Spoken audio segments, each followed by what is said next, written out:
ਪਿੰਡਾਂ ਤੋਂ ਪੜ੍ਹਨ ਨਹੀਂ ਆ ਪਾਉਂਦੀਆਂ ਉਹਨਾਂ ਨੂੰ ਆਨਲਾਈਨ ਕੋਰਸਿਸ ਦੇ ਰਹੇ ਹਾਂ ਤੇ ਜਿਹੜੀਆਂ ਪੜ੍ਹਨਾ ਆਉਣਾ ਚਾਹੁੰਦੀਆਂ ਉਹਨਾਂ ਨੂੰ ਫਲੈਟ 40% ਆਫ ਦੇ ਰਹੇ ਹਾਂ ਇਸੇ ਚੱਕਰ 'ਚ ਕਿ ਹਰ ਇੱਕ ਕੁੜੀ ਇੰਡੀਪੈਂਡੈਂਟ ਤੇ ਸਟਰੋਂਗ ਬਣੇ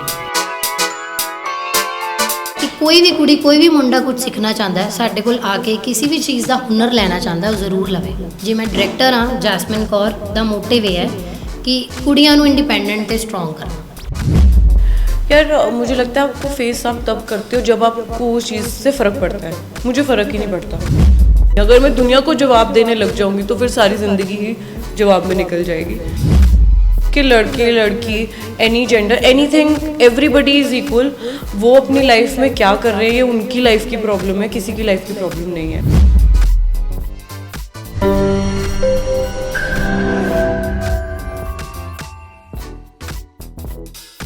नमस्कार सत श्री अकाल अस्सलाम वालेकुम मैं वंश चुचरा ते अज असीं आए हां KST फैशन अकैडमी के इनोग्रेशन ते अज साडे नाल मौजूद ने फैशन आइकन मॉडल ते बड़ी ही सोहनी सुनखी कुड़ी आरुषि शर्मा। स्वागत करते हैं। Thank you so much. Fashion icon जी मैम बिल्कुल फैशन आइकन क्योंकि देख ही रहे हैं किन्ने खूबसूरत लग रहे हैं ते बड़े बड़े तुसीं रोल मॉडल हो, सिर्फ मॉडल नहीं रोल मॉडल हो तो definitely fashion icon. Thank you so much. Thank you. अच्छा मैम मैं तुहानूं सुन रहा सी बड़े ध्यान नाल ऑब्जर्व कर रहा सी मैनूं पता लग्या कि आरुषि शर्मा एक बड़ी बोल्ड ते बड़ी एक बेबाक गर्ल कह ला या लेडी कह ला कुछ भी कह ला मैम कदे इंडस्ट्री च तुहानूं बैकफायर किया है इन्ना बोल्ड होना या इन्ना बेबाक होना जो दिल च आया वो कहना? आई डोंट थिंक कि मैंने ऐसी कोई बात कभी करी है कि मतलब बोल्ड होने का मतलब ये नहीं है कि मैं बदतमीज़ हूँ, but I just put it how it is. मैं मतलब पोचे नहीं मारती लोगों की तरह, मैं जो है सो है, I tell the truth. I don't think कि मैंने किसी को ऐसी कोई बात कही है या कि अभी तक कोई ऐसा कॉन्ट्रोवर्शियल मेरा इंटरव्यू रहा है कि लोगों को लगा हो कि हाँ ये तो कि मेरे पे बैकफायर किया हो। मैम बट एजा कदे तुसी फेस किया कि जिवें इंडस्ट्री अगर कोई मुंडा या अगर कोई मेल करैक्टर इदां दी गल करे बेबाक होकर गल करे तो कहंदे ने क्या अनख है क्या बंदे दा स्टैंड है, लेकिन अगर फीमेल इदां दी गल करे कोई महिला या औरत इदां दी गल करे तो उहदे ते कई सवाल चक्के जांदे ने भी ये आपदे लहजे च नहीं है या आपदे मतलब सेंस च नहीं है, इदां दा कदे कुछ फेस करने मिलिया? यार मुझे लगता है आपको फेस आप तब करते हो जब आपको उस चीज़ से फ़र्क पड़ता है। मुझे फ़र्क ही नहीं पड़ता। आप आई बिलीव कि लड़के लड़की any gender anything everybody is equal. वो अपनी लाइफ में क्या कर रहे हैं ये उनकी लाइफ की प्रॉब्लम है, किसी की लाइफ की प्रॉब्लम नहीं है। मैं क्या बोल रही हूँ, कैसे बोल रही हूँ, मैं खाऊँ ना खाऊँ, नहाऊँ ना, whatever the hell I want to do man, that's my life. मैं आंसरेबल ही नहीं हूँ, खुद कमाती हूँ खुद खाती हूँ, मेरी फैमिली को मैं आंसरेबल हूँ, मैं दुनिया को हूँ ही नहीं। अगर मैं दुनिया को जवाब देने लग जाऊँगी तो फिर सारी ज़िंदगी ही जवाब में निकल जाएगी। तो ना दुनिया आगे बढ़ने देगी ना दुनिया कुछ करने देगी, तो मुझे एक्चुअली फ़र्क नहीं पड़ता। आरुषि एक बिजनेसमैन फैमिली तो बिलोंग करते हैं है ना, 19 ਦੀ ਏਜ 'ਚ मैम ਦਾ इस फील्ड 'ਚ आना ਤੁਹਾਡਾ पेरेंट्स ਵੱਲੋਂ सपोर्ट सी या कितना कोखा रहा इन्नी छोटी एज 'ਚ इस फील्ड 'ਚ आना? नहीं, ऑफ कोर्स पेरेंट्स की तरफ से अगर सपोर्ट ना होता तो वो बहुत डिफ़िकल्ट हो जाता। मतलब मेरे फादर भी बहुत सपोर्टिव थे। मुझे याद है कि जब मैं मिस इंडिया जीत के आई थी वापस बॉम्बे से, तो दिल्ली एयरपोर्ट पे मेरी होम कमिंग करी सब, मतलब सारे मेरे रिलेटिव्स फ्रेंड्स और मेरी टीम के बहुत लोग थे। तो उधर उन्होंने एयरपोर्ट पे ढोल बजाना अलाउड नहीं है। सो ही मेड श्योर, एक तो पूरा फ्लीट ऑफ कार्स थी जो मतलब सारी लग्जरी गाड़ियाँ 10-12 गाड़ियाँ लेके आए थे, सारे लोग उसमें आए थे। It was all you know like my father wanted to do that for me. वो इतने प्राउड थे कि जीत के आई है। और वहाँ एयरपोर्ट पे ढोल बजाया उन्होंने and they had a gala time. And otherwise also during my journey जो मिस इंडिया की रही है, पापा बहुत ज़्यादा सपोर्टिव थे। मदर्स तो यूजुअली सपोर्टिव होती ही हैं, फादर्स लड़कियों को कम सपोर्ट करते हैं, बट मेरे डैड भी बहुत सपोर्टिव थे। जब कई लोगों ने भी उनको इस तरीके की बातें कही कि बिकिनी राउंड होता है उसमें कि अपनी कुड़ी नूं कित्थे भेजता क्यों हाय इदा दा काम करा रहे हैं, बट वो लोगों की सोच ही खुद ही, जिनका दिमाग इतना हो दूसरे को क्या ओपिनियन दे सकते हैं। But my father was a very intelligent man. He new कि मेरा बच्चा क्या कर रहा है, कैसा है कैसा नहीं, सो ही हैज़ ऑलवेज सपोर्टेड। ਮੈਨੂੰ ਇੱਦਾਂ ਤਾਂ ਲੱਗਦਾ ਕਿ ਆਪਾਂ ਕਹਿੰਦੇ ਵੀ ਆ ਵੀ ਬੇਟੀਆਂ ਫਾਦਰ ਦੀ ਪ੍ਰਿੰਸੈਸ ਹੁੰਦੀਆਂ ਨੇ ਤਾਂ ਸ਼ਾਇਦ ਫਾਦਰ ਜ਼ਿਆਦਾ ਸਪੋਰਟ ਕਰਦੇ ਨੇ। ਉਹ ਕਹਿੰਦੇ ਨੇ ਔਰਤ ਔਰਤ ਦੀ ਦੁਸ਼ਮਣ। ਤੁਸੀਂ ਇਸ ਇੰਡਸਟਰੀ 'ਚ ਵੀ ਆਏ ਹੋ ਤੇ ਤੁਹਾਨੂੰ ਵੀ ਫੇਸ, ਅੱਛਾ ਤੁਹਾਡੀ ਤਾਂ ਫੀਲਡ ਹੀ ਇਹੀ ਹੈ, ਕੰਪੀਟ ਵੀ ਤੁਹਾਨੂੰ ਵੂਮੈਨ ਨਾਲ ਫੀਮੇਲਸ ਨਾਲ ਹੀ ਕਰਨਾ ਹੋਏਗਾ, ਤੇ ਤੁਹਾਨੂੰ ਨਹੀਂ ਕਦੇ ਲੱਗਿਆ ਕਿ ਮਰਦ ਫੀਮੇਲ ਇੰਪਾਵਰਮੈਂਟ ਵਾਸਤੇ ਜ਼ਿਆਦਾ ਅੱਗੇ ਆਉਂਦੇ ਨੇ ਕੰਪੇਅਰਟਿਵ ਟੂ ਫੀਮੇਲਸ ਜਾਂ ਲੇਡੀਜ਼? क्या सॉरी दोबारा। ਅਗਰ ਆਪਾਂ ਕਹਿੰਦੇ ਆ ਔਰਤ ਔਰਤ ਦਾ ਦੁਸ਼ਮਣ ਹੈ ਨਾ, ਤੇ ਫਾਦਰਸ ਦੀ ਵੀ ਪ੍ਰਿੰਸੈਸ ਆਪਾਂ ਡੋਟਰ ਨੂੰ ਕਹਿੰਦੇ ਆ, ਮੁੰਡੇ ਨੂੰ ਤਾਂ ਐਵੇਂ ਸਮਝਦੇ ਨੇ। मुंडा भी ਮਮਸ ਬॉय ਹੁੰਦਾ ਹੈ ਮਮਸ ਬॉय ਹੁੰਦਾ ਹੈ ਨਾ, ਮੁੰਡਾ ਮਮਸ ਬॉय ਤੇ ਡਾਟਰ ਫਾਦਰਸ ਚੂਜ਼ ਕਰ ਲਈ ਹੈ ਨਾ ਤਾਂ ਮੈਂ ਤੁਹਾਨੂੰ ਕਦੇ ਇੰਡਸਟਰੀ 'ਚ ਫੀਲ ਹੋਇਆ ਕਿ ਔਰਤ ਦੀ ਦੁਸ਼ਮਣ ਹੈ ਜਾਂ ਮੈਨੂੰ ਪਿੱਛੇ ਕਰਨਾ ਚਾਹ ਰਹੇ ਨੇ? ਤੁਸੀਂ, ਮੈਂ ਸੁਣ ਰਿਹਾ ਸੀ ਤੁਸੀਂ ਦੱਸ ਰਹੇ ਸੀ ਵੀ ਬੜੀ ਜੋ ਤੁਸੀਂ ਯੰਗ ਏਜ 'ਚ ਗਏ ਤੇ ਤੁਹਾਨੂੰ ਡੋਮੀਨੇਟ ਕਰਨ ਦੀ ਕੋਸ਼ਿਸ਼ ਕੀਤੀ ਗਈ, ਤੁਹਾਡਾ ਐਕਸਪੀਰੀਅੰਸ ਕਿਵੇਂ ਦਾ ਰਿਹਾ ਹੋ? नहीं, मुझे लगता है कि अगर आप नाइव मतलब अगर आप भोले हो ना और थोड़े अगर डम हो तो आपको सारे दबाएंगे ही।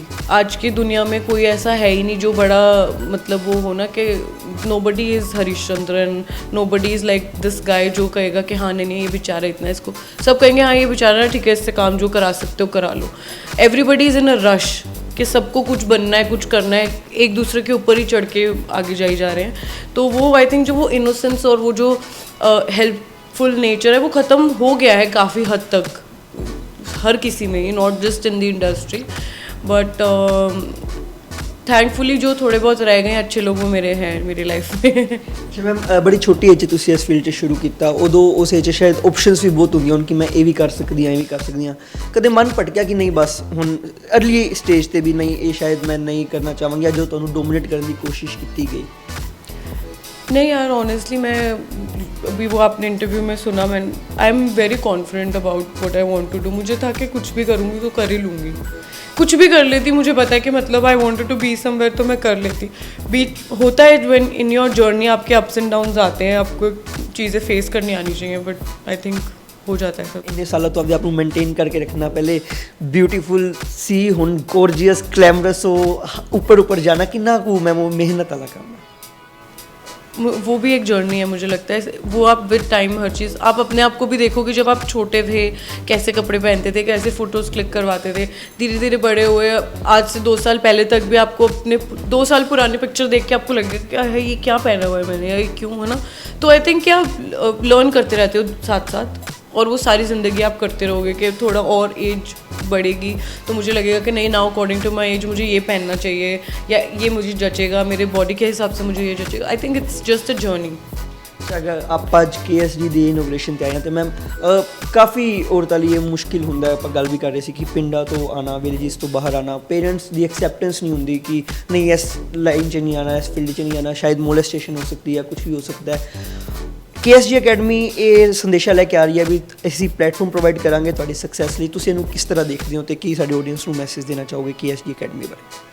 ये जो जैस्मिन जी ने कहा था कि लड़कियों के लिए वो वुमेन एम्पावरमेंट के लिए वो क्या बात कर रही थी, मैं बहुत ज़्यादा सपोर्ट करती हूँ वुमेन एम्पावरमेंट को, लेकिन मैं I believe in equality. I don't believe like कि women need to be empowered, कि मतलब मुझे लगता है कि दिस इज़ इन यू, ये आपके अंदर आपको लगता है कि हाय मैं, मुझे तो नहीं लगता कि मुझे किसी की एम्पावरमेंट की ज़रूरत है, because I am confident, I know I can do it.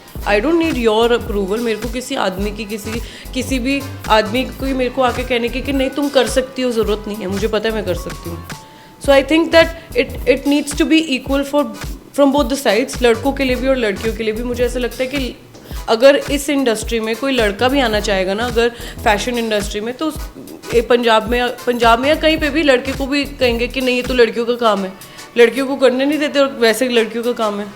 You understand? So I feel like that it should be both ways. बच्चा जो करना चाहता है करने दो। I mean you never know कि वो आपको आपकी लाइफ कितनी ज़्यादा बेटर कर देगा। अच्छा मैं मेरा अखीर 'ਚ सवाल मैं ਤੁਹਾਨੂੰ ਰੋਲ ਮਾਡਲ ਕਿਹਾ, ਫੈਸ਼ਨ ਆਈਕਨ ਕਿਹਾ, ਆਡੀਅנס ਅਰੁਸ਼ੀ ਨੂੰ ਕਿਸ ਤਰ੍ਹਾਂ ਦੇਖਦੀ ਹੈ, ਕਿਸ ਤਰ੍ਹਾਂ ਦੇਖੇ ਵੀ ਅਰੁਸ਼ੀ ਇਹ ਹੈ? ਮੈਂ ਕਹਿੰਦਾ ਅਫਵਾਹਾਂ ਮਾਰਕੀਟ 'ਚ ਮਿਥਸ ਤਾਂ ਬਹੁਤ ਹੁੰਦੇ ਨੇ, ਅਰੁਸ਼ੀ ਆਪ ਕਿਸ ਤਰ੍ਹਾਂ ਪ੍ਰੈਜ਼ੈਂਟ ਕਰਨਾ ਚਾਹ ਰਹੀ ਹੈ ਆਪਣੇ ਆਪ ਨੂੰ, ਜਾਂ ਰਿਐਲਿਟੀ 'ਚ ਅਰੁਸ਼ੀ ਕੀ ਹੈ, ਅਗਰ ਦੱਸਣਾ ਚਾਹੋ? मैं अपनी तारीफ़ कैसे करूँ? नहीं बिल्कुल नहीं मैम, क्योंकि ਅਸੀਂ ਤਾਂ ਤਾਰੀਫ ਕਰ ਥੱਕ ਨਹੀਂ ਪਾਵਾਂਗੇ, ਅਸੀਂ ਤਾਂ ਤਾਰੀਫ ਕਰਦੇ ਰਵਾਂਗੇ ਤਾਂ Why should I? नहीं बिल्कुल मैम, मैं I would just say one thing, that I'm honest in everything, to myself, to my work, to my people, everything I'm honest, and that is why I think जो भी life में हो रहा है, चल रहा है, वो उसकी वजह से ही चल रहा है. So if I have to describe myself in one word, I'll say I'm honest to everything that I have in my life. Thank you so much ma'am, thank you. ਤਾਂ ਮੈਮ ਬਹੁਤ ਬਹੁਤ ਕੰਗ੍ਰੈਚੁਲੇਸ਼ਨਸ, KSG ਅਕੈਡਮੀ ਵੱਧਦੀ ਹੀ ਜਾ ਰਹੀ ਹੈ, ਆਪਣੀ branches ਵਧਾਉਂਦੀ ਜਾ ਰਹੀ ਹੈ ਤੇ ਇੱਕ ਬੜੇ ਵਧੀਆ ਮੈਸੇਜ ਨਾਲ ਆ ਰਹੀ ਹੈ, ਉਹਦੇ ਉੱਪਰ ਸਭ ਤੋਂ ਪਹਿਲੇ ਤੁਸੀਂ ਕੀ ਕਹਿਣਾ ਚਾਹੋਗੇ? KSD ਫੈਸ਼ਨ ਅਕੈਡਮੀ ਦਾ ਮੈਸੇਜ ਇਹੀ ਹੈ ਕਿ ਕੁੜੀਆਂ ਨੂੰ ਇੰਡੀਪੈਂਡੈਂਟ ਤੇ ਸਟਰੋਂਗ ਕਰਨਾ, ਸਭ ਤੋਂ ਮੇਨ ਮੋਟਿਵ ਸਾਡਾ ਇਹ ਹੈ, ਜਿਹੜੀਆਂ ਕੁੜੀਆਂ ਪਿੰਡਾਂ ਤੋਂ ਪੜ੍ਹਨ ਨਹੀਂ ਆ ਪਾਉਂਦੀਆਂ ਉਹਨਾਂ ਨੂੰ ਆਨਲਾਈਨ ਕੋਰਸਿਸ ਦੇ ਰਹੇ ਹਾਂ, ਤੇ ਜਿਹੜੀਆਂ ਪੜ੍ਹਨਾ ਆਉਣਾ ਚਾਹੁੰਦੀਆਂ ਉਹਨਾਂ ਨੂੰ ਫਲੈਟ 40% ਆਫ ਦੇ ਰਹੇ ਹਾਂ, ਇਸੇ ਚੱਕਰ 'ਚ ਕਿ ਹਰ ਇੱਕ ਕੁੜੀ ਇੰਡੀਪੈਂਡੈਂਟ ਤੇ ਸਟਰੋਂਗ ਬਣੇ। ਤੇ ਜਦੋਂ ਜਦੋਂ ਕੁੜੀ ਜਿਵੇਂ ਜਿਵੇਂ ਇੰਡੀਪੈਂਡੈਂਟ ਬਣੂਗੀ ਉੱਦਾਂ ਉੱਦਾਂ ਹੀ ਮੈਨੂੰ ਲੱਗਦਾ ਕਿ ਪੰਜਾਬ ਦੀ ਵੀ ਇੰਡੀਆ ਦੀ ਵੀ ਤਰੱਕੀ ਵਧੂਗੀ, ਘਟੂਗੀ। ਮੈਮ ਤੁਸੀਂ ਕੁੜੀਆਂ ਦੀ ਗੱਲ ਕੀਤੀ, ਫਿਰ ਇਸ ਅਕੈਡਮੀ ਦਾ ਮੇਨ ਫੋਕਸ ਫੀਮੇਲ ਜੈਂਡਰ ਤੇ ਵੂਮਨ ਤੇ ਜਾਂ ਮੁੰਡੇ ਵਾਸਤੇ ਵੀ ਕੁਝ ਹੈ ਇਸ ਅਕੈਡਮੀ? ਦੇਖੋ ਮੁੰਡਿਆਂ ਲਈ ਵੀ ਹੈਗਾ, ਮੁੰਡੇ ਕੋਰਸਿਸ ਕਰਨਾ ਚਾਹੁੰਦੇ ਆ ਤਾਂ ਜ਼ਰੂਰ ਕਰਨ, ਕਿਉਂਕਿ ਸਾਡੇ ਕੋਲ ਕੱਲਾ ਫੈਸ਼ਨ ਅਕੈਡਮੀ ਦੇ ਕੋਰਸਿਸ ਨਹੀਂ ਹੈ। ਅਸੀਂ ਹੌਬੀ ਕਲਾਸਿਸ 'ਚ 5 ਟਾਈਪ ਦੇ ਕੋਰਸਿਸ ਅਲੱਗ ਵੀ ਰੱਖੇ ਸੀ, ਜਿਹਦੇ 'ਚ ਮੇਕਅਪ ਆਰਟਿਸਟ ਦਾ ਕੋਰਸ ਸੀ, ਨੇਲਸ ਐਕਸਟੈਂਸ਼ਨਸ ਦਾ, ਇਲਸਟ੍ਰੇਸ਼ਨਸ ਦਾ, ਹੈਂਡ ਪੇਂਟਿੰਗਸ ਦਾ, ਪਲੱਸ ਕਟਿੰਗ ਸਟਿਚਿੰਗ ਦਾ। ਅਸੀਂ ਕਿਉਂ ਮਲਟੀ ਟੈਲੈਂਟਡ, ਜਦੋਂ ਅਸੀਂ ਅਕੈਡਮੀ ਓਪਨ ਕੀਤੀ ਸੀ ਨਾ, ਅਸੀਂ ਪਹਿਲਾਂ ਫੈਸ਼ਨ ਅਕੈਡਮੀ ਹੀ ਸੋਚ ਕੇ ਕੀਤੀ ਸੀ ਕਿ ਫੈਸ਼ਨ ਅਕੈਡਮੀ ਓਪਨ ਕਰਦੇ ਹਾਂ, ਜਿਹਦੇ 'ਚ ਅਸੀਂ ਕਟਿੰਗ ਸਟਿਚਿੰਗ ਦਾ diploma, advance diploma, master diploma ਕਰਾਵਾਂਗੇ। ਪਰ ਅਸੀਂ ਨਾਲ ਮਲਟੀ ਟੈਲੈਂਟਡ ਬਾਅਦ 'ਚੋਂ ਤਾਂ ਹੀ ਸੋਚਿਆ ਕਿ ਕੋਈ ਵੀ ਕੁੜੀ, ਕੋਈ ਵੀ ਮੁੰਡਾ ਕੁਝ ਸਿੱਖਣਾ ਚਾਹੁੰਦਾ ਹੈ, ਸਾਡੇ ਕੋਲ ਆ ਕੇ ਕਿਸੇ ਵੀ ਚੀਜ਼ ਦਾ ਹੁਨਰ ਲੈਣਾ ਚਾਹੁੰਦਾ, ਉਹ ਜ਼ਰੂਰ ਲਵੇ। ਪਰ ਬੇਸਿਕਲੀ ਮੇਰਾ ਮੋਟਿਵ ਇਹ ਹੈ, ਜੇ ਮੈਂ ਡਾਇਰੈਕਟਰ ਹਾਂ ਜੈਸਮਿਨ ਕੌਰ, ਦਾ ਮੋਟਿਵ ਇਹ ਹੈ ਕਿ ਕੁੜੀਆਂ ਨੂੰ ਇੰਡੀਪੈਂਡੈਂਟ ਤੇ ਸਟਰੋਂਗ ਕਰਨਾ। ਜੈਸਮੀਨ ਜੀ ਤੁਸੀਂ ਗੱਲ ਕੀਤੀ ਕਿ ਪਿੰਡਾਂ ਦੀ ਕੁੜੀ ਵਾਸਤੇ ਆਨਲਾਈਨ ਕੋਰਸਿਸ ਵੀ ਨੇ, ਆ ਆਫਲਾਈਨ ਵੀ ਅਵੇਲੇਬਲ ਹੈ, ਹਰ ਤਰ੍ਹਾਂ ਦੇ ਆਫਲਾਈਨ ਅਵੇਲੇਬਲ ਹੈ। ਬਟ ਮੈਂ ਅਗਰ ਫੈਸ਼ਨ ਦੀ ਗੱਲ ਕਰੀਏ ਨਾ, ਅੱਜ ਵੀ ਹਿੰਦੁਸਤਾਨ ਦੇ ਕਈ ਪਿੰਡਾਂ 'ਚ ਧਾਰਨਾ ਹੈ ਕਿ ਕੁੜੀਆਂ ਨੂੰ ਨਹੀਂ ਇੰਨਾ ਅੱਗੇ ਆਉਣ ਦਿੱਤਾ ਜਾਂਦਾ, ਤੇ ਉਹਦੇ ਲਈ KSG ਅਕੈਡਮੀ ਕਿੱਦਾਂ ਦੇ ਸਟੈਪਸ ਲਏਗੀ ਕਿ ਉਹ ਧਾਰਨਾ ਟੁੱਟੇ? ਦੇਖੋ KSD ਫੈਸ਼ਨ ਅਕੈਡਮੀ, ਸਭ ਤੋਂ ਵੱਡੀ ਗੱਲ ਮੈਂ ਜਿੱਦਾਂ ਤੁਹਾਨੂੰ ਕਹੀ, ਪਿੰਡਾਂ 'ਚ ਸਾਨੂੰ ਪਿੰਡਾਂ 'ਚ ਵੀ ਜਾਣਾ ਪਏਗਾ, ਅਸੀਂ ਪਿੰਡਾਂ 'ਚ ਆਪਣੀ ਟੀਮ ਲੈ ਕੇ ਜਾਵਾਂਗੇ, ਡੋਰ ਟੂ ਡੋਰ ਪ੍ਰਮੋਸ਼ਨਸ ਕਰਾਂਗੇ। ਉਹਦੇ ਲਈ ਫਲੈਟ % ਆਫ ਵੀ ਤਾਂ ਹੀ ਰੱਖਿਆ ਸੀ। ਤੇ ਪਲੱਸ ਸਾਡੀ ਇੱਕ ਹੋਰ ਸਕੀਮ ਸੀ, ਜਿਹੜੇ ਸਾਡੇ ਕੋਲ ਐਡਵਾਂਸ ਡਿਪਲੋਮਾ ਕਰਦੀਆਂ ਕੁੜੀਆਂ, ਉਹਨਾਂ ਨੂੰ ਅਸੀਂ ਫ੍ਰੀ ਵਰਕ ਪਰਮਿਟ ਦੇਣਾ ਕੈਨੇਡਾ ਦਾ। 2 ਕੁੜੀਆਂ ਨੂੰ ਹਰ 2 ਸਾਲ 'ਚ ਅਸੀਂ ਕੈਨੇਡਾ ਭੇਜਾਂਗੇ। ਤੇ ਜੇ ਸਾਨੂੰ ਲੱਗਦਾ 3 ਕੁੜੀਆਂ ਸਾਡੇ ਕੋਲ ਟੈਲੈਂਟਡ ਹੈਗੀਆਂ, ਉਹਨਾਂ ਨੂੰ ਭੇਜ ਸਕਦੇ ਹਾਂ, ਤੇ ਉਹ ਜਾਣਾ ਚਾਹੁੰਦੀ ਹੈ, ਅਸੀਂ 3 ਨੂੰ ਵੀ ਭੇਜ ਸਕਦੇ ਹਾਂ। ਅਸੀਂ ਪੂਰੀ ਹੈਲਪ ਕਰਾਂਗੇ, ਕਿਉਂਕਿ ਸਾਡਾ ਉੱਥੇ ਵੀ ਸਟੋਰ ਹੈ ਕੈਨੇਡਾ 'ਚ। ਤੇ ਰਹੀ ਗੱਲ ਕੁੜੀਆਂ ਦੀ, ਮੈਨੂੰ ਇਹ ਲੱਗਦਾ ਪਿੰਡਾਂ ਦੀ ਕੁੜੀਆਂ ਦੇ ਜਿਹੜੇ ਦੇ ਮਾਪਿਓ ਨਹੀਂ ਅਗਰ ਉਹਨਾਂ ਨੂੰ ਅਲਾਉ ਕਰਦੇ, ਤਾਂ ਮੈਂ ਇਹੀ ਚਾਹੂੰਗੀ ਕਿ ਆਓ ਸਾਡੇ ਕੋਲ, ਸਾਨੂੰ ਮਿਲੋ, ਅਸੀਂ ਅਕਮਡੇਸ਼ਨ ਵੀ ਦੇਵਾਂਗੇ ਉਹਨਾਂ ਨੂੰ। ਪਲੱਸ ਮੈਂ ਇਹੀ ਚਾਹੁੰਦੀ ਹਾਂ ਕਿ ਕੁੜੀਆਂ ਅੱਗੇ ਤੋਂ ਅੱਗੇ ਵਧਣ, ਤੇ ਜਿਹੜੀਆਂ ਕੁੜੀਆਂ ਨਹੀਂ ਘਰੋਂ ਆਉਂਦੀਆਂ ਉਹਨਾਂ ਨੂੰ ਆਨਲਾਈਨ ਕੋਰਸਿਸ ਕਰਨ। ਉਸ ਤੋਂ ਬਾਅਦ ਆਨਲਾਈਨ ਜਿਹੜੇ ਉਹ ਕੱਪੜੇ ਸਿੱਖਣਗੇ, ਬਣਾਉਣਗੇ, ਕੁਝ ਫੈਬਰਿਕ ਪੇਂਟਿੰਗ ਦੇ ਕੱਪੜੇ ਬਣਾਉਣਗੇ, ਉਹ ਸਾਡੀ ਵੈਬਸਾਈਟ 'ਤੇ ਮੈਂ ਉਹਨਾਂ ਦਾ ਸੇਲ ਕਰਵਾਵਾਂਗੀ। ਸਾਡੀ ਵੈਬਸਾਈਟ ਚੱਲ ਰਹੀ ਹੈ ਕਿਰਨ ਸੰਧੂ ਡਿਜ਼ਾਈਨਰ ਦੇ ਨਾਂ 'ਤੇ, ਉਹਦੇ ਅੰਡਰ ਉਹ ਸੂਟਸ ਸੇਲ ਕਰ ਸਕਦੀਆਂ ਘਰੇ ਬੈਠ ਕੇ। ਮੈਨੂੰ ਲੱਗਦਾ ਤੁਹਾਡੇ ਅੱਗੇ ਸਭ ਤੋਂ ਵੱਡਾ ਚੈਲੰਜ ਇਹੀ ਹੋਏਗਾ ਕਿ ਉਹਨਾਂ ਪੇਰੈਂਟਸ ਦੀ ਧਾਰਨਾ ਨੂੰ ਤੋੜਨਾ। ਦੇਖੋ ਜੇ ਪੇਰੈਂਟਸ ਸਾਡੇ ਕੋਲ ਆਉਂਦੇ ਆ ਤਾਂ ਅਸੀਂ ਫੁੱਲ ਸੈਟੀਸਫਾਈਡ ਕਰਕੇ ਉਹਨਾਂ ਨੂੰ ਭੇਜਾਂਗੇ, ਕਿਉਂਕਿ ਸਾਡੇ ਕੋਲ ਸਕੀਮਸ ਹੈ, ਸਾਡੇ ਕੋਲ ਸਰਟੀਫਾਈਡ ਟੀਚਰਸ ਨੇ, ਪਲੱਸ 10 ਸਾਲ ਦਾ ਐਕਸਪੀਰੀਅੰਸ ਘੱਟ ਨਹੀਂ ਹੁੰਦਾ। 10 ਸਾਲ ਦਾ ਐਕਸਪੀਰੀਅੰਸ ਹੈ ਕਿਰਨ ਸੰਧੂ ਮੈਮ ਦਾ, ਜੇ ਤਾਂ ਹੀ ਉਹਨਾਂ ਕਰਕੇ ਅਸੀਂ KSD ਫੈਸ਼ਨ ਅਕੈਡਮੀ ਖੋਲ੍ਹੀ ਹੈ। ਔਰ ਸਾਡਾ ਮੋਟਿਵ ਇਕੱਲੀ ਅਕੈਡਮੀ 'ਤੇ ਨਹੀਂ ਖਤਮ ਹੋ ਜਾਂਦਾ, ਸਾਡਾ ਮੋਟਿਵ ਅਕੈਡਮੀ, ਕਾਲਜ, ਫਿਰ ਯੂਨੀਵਰਸਿਟੀ। ਅਸੀਂ ਅਕੈਡਮੀ ਪਹਿਲਾਂ ਸ਼ੁਰੂਆਤ ਸਿਰਫ ਇਸ ਕਰਕੇ ਕੀਤੀ ਹੈ ਕਿ ਪਹਿਲਾਂ ਡਿਪਲੋਮਾਸ ਕਰਾਈਏ, ਮਾਰਕੀਟ ਦੇਖੀਏ, ਬੱਚੇ ਦੇਖੀਏ ਕੀ ਸਿੱਖਣਾ ਚਾਹੁੰਦੇ ਆ, ਫਿਰ ਅਸੀਂ ਕਾਲਜ ਖੋਲਾਂਗੇ, ਫਿਰ ਯੂਨੀਵਰਸਿਟੀ ਖੋਲਾਂਗੇ। ਮੈਮ ਜਦੋਂ ਇਸ ਅਕੈਡਮੀ ਨਾਲ ਕੋਈ ਜੁੜੇਗਾ, ਉਹ ਬੜੇ ਸੁਪਨੇ ਨਾਲ ਜੁੜੇਗਾ, ਤੇ ਸ਼ਾਇਦ ਉਹਦੀ ਜ਼ਿੰਦਗੀ ਦਾ ਸਭ ਤੋਂ ਇੰਪੋਰਟੈਂਟ ਡਿਸੀਜ਼ਨ ਹੀ ਹੋਏਗਾ, ਕਿਉਂਕਿ ਆਪਾਂ ਗੱਲ ਕਰਦੇ ਹਾਂ ਬੜੇ ਚੀਜ਼ਾਂ ਨਾਲ ਲੜ ਕੇ ਉਹ ਅਗਰ ਇਸ ਫੇਸ 'ਚ ਆ ਰਿਹਾ, ਇਸ ਫੀਲਡ 'ਚ ਆ ਰਿਹਾ ਹੈ, ਤਾਂ ਅਕੈਡਮੀ ਕਿਵੇਂ ਅਸ਼ੋਰ ਕਰੇਗੀ ਜੋ ਇਸ ਅਕੈਡਮੀ ਨਾਲ ਜੁੜ ਰਿਹਾ ਉਹਦਾ ਫਿਊਚਰ ਬ੍ਰਾਈਟ ਹੀ ਹੈ? ਉਹਦਾ ਫਿਊਚਰ ਇਸ ਲਈ ਬ੍ਰਾਈਟ ਹੋਏਗਾ, ਇੱਕ ਉਹਨੂੰ ਅਸੀਂ ਇੰਟਰਨਸ਼ਿਪਸ ਦੇਵਾਂਗੇ, ਉਸ ਤੋਂ ਬਾਅਦ ਉਹਨਾਂ ਨੂੰ ਪਲੇਸਮੈਂਟ। ਸਾਡੀ ਟੀਮ ਹੀ ਇੰਨੀ ਵੱਡੀ ਹੈ KSD ਫੈਸ਼ਨ ਅਕੈਡਮੀ ਦੀ, ਉਹਨਾਂ ਨੂੰ ਪਲੇਸਮੈਂਟ ਇੱਥੇ ਵੀ ਦਾਂਗੇ। ਜਿਨ੍ਹਾਂ ਨੇ ਕੈਨੇਡਾ ਜਾਣਾ, ਕੈਨੇਡਾ ਭੇਜਾਂਗੇ। ਜਿਹੜੇ ਜੌਬ ਕਰਨਾ ਚਾਹੁੰਦੇ ਆ, ਸਾਡੇ ਡਿਪਲੋਮੇ ਤੋਂ ਬਾਅਦ ਸਾਡਾ ਸਰਟੀਫਾਈਡ ਹੈ, ਅਸੀਂ ਗਵਰਨਮੈਂਟ ਅੰਦਰ ਬੇਸਡ ਹੈ, ਸਾਡੀ ਰਜਿਸਟ੍ਰੇਸ਼ਨ ਪੂਰੀ ਕੀਤੀ ਹੋਈ ਹੈ, ਉਹਨਾਂ ਨੂੰ ਜੌਬ ਵੀ ਮਿਲ ਸਕਦੀ ਹੈ ਕਿਸੇ ਵੀ ਫੈਸ਼ਨ ਇੰਡਸਟਰੀ 'ਚ। ਨਹੀਂ ਵੀ ਜੌਬ ਕਰਨਾ ਚਾਹੁੰਦੇ ਹੋਣਗੇ, ਇੰਡੀਪੈਂਡੈਂਟ ਆਪਣਾ ਆਨਲਾਈਨ ਕੰਮ ਕਰ ਸਕਦੇ ਆ, ਕੋਈ ਬੁਟੀਕ ਖੋਲ੍ਹ ਸਕਦੇ ਆ। ਤਾਂ ਮੈਨੂੰ ਲੱਗਦਾ ਕਿ ਜੋ ਅਸੀਂ ਮਲਟੀ ਟੈਲੈਂਟਡ ਕੁੜੀਆਂ ਨੂੰ ਪਾਸ ਆਊਟ ਕਰਾਉਣਾ ਹੈ ਨਾ, ਸਾਲ ਬਾਅਦ 2 ਸਾਲ ਬਾਅਦ, ਮੈਨੂੰ ਲੱਗਦਾ ਬਾਕੀ ਇੰਸਟੀਟਿਊਟਸ ਨਾਲੋਂ ਤਾਂ ਸਾਡਾ ਇੰਸਟੀਟਿਊਟ ਬੈਟਰ ਹੀ ਕਰੇਗਾ ਉਹਨਾਂ ਦੀ। ਬਿਲਕੁਲ ਕਰੇਗਾ। ਤੇ ਮੈਮ KSG ਅਕੈਡਮੀ ਦਾ ਇੱਕ ਵਿਜ਼ਨ ਕੀ ਹੈ? ਤਾਂ ਆਪਾਂ ਗੱਲ ਕੀਤੀ ਵੀ ਆਪਾਂ ਚਲੋ ਪਾਸ 'ਚ ਐਵੇਂ ਆਪਣਾ ਬ੍ਰਾਂਡ ਐਸਟੈਬਲਿਸ਼ ਹੋਇਆ, 10 ਸਾਲ ਦਾ ਐਕਸਪੀਰੀਅੰਸ ਹੈ ਕਿਰਨ ਮੈਮ ਨੂੰ, ਪਰ ਅੱਗੇ ਵਿਜ਼ਨ ਤੁਸੀਂ ਦੱਸਿਆ, ਚਲੋ ਠੀਕ ਹੈ ਵੀ ਆਪਾਂ ਮਹਿਲਾਵਾਂ ਨੂੰ, ਫੀਮੇਲਸ ਨੂੰ ਅੱਗੇ ਲੈ ਕੇ ਆਉਣਾ ਚਾਹ ਰਹੇ, ਬਟ KSG ਅਕੈਡਮੀ ਆਪ ਕਿੱਥੇ ਜਾਣਾ ਚਾਹ ਰਹੀ ਹੈ? KSD ਅਕੈਡਮੀ ਤੁਹਾਨੂੰ ਦੱਸਿਆ ਮੈਂ, academy, college, university, step by step. ਜੇ ਅੱਜ ਅਸੀਂ ਅਕੈਡਮੀ 'ਚ ਪਹੁੰਚੇ, ਸਾਡੇ ਸਟੋਰਸ ਨੇ, ਸਾਡੇ ਮੋਹਾਲੀ ਸਟੋਰ ਹੈ, ਕੈਨੇਡਾ ਸਟੋਰ ਹੈ, ਅਸੀਂ ਫਰੈਂਚਾਈਜ਼ੀ ਆਸਟ੍ਰੇਲੀਆ ਦਿੱਤੀ ਹੈ, ਤੇ ਅੱਜ ਪਹਿਲੀ ਅਕੈਡਮੀ ਖੁੱਲ੍ਹੀ ਹੈ।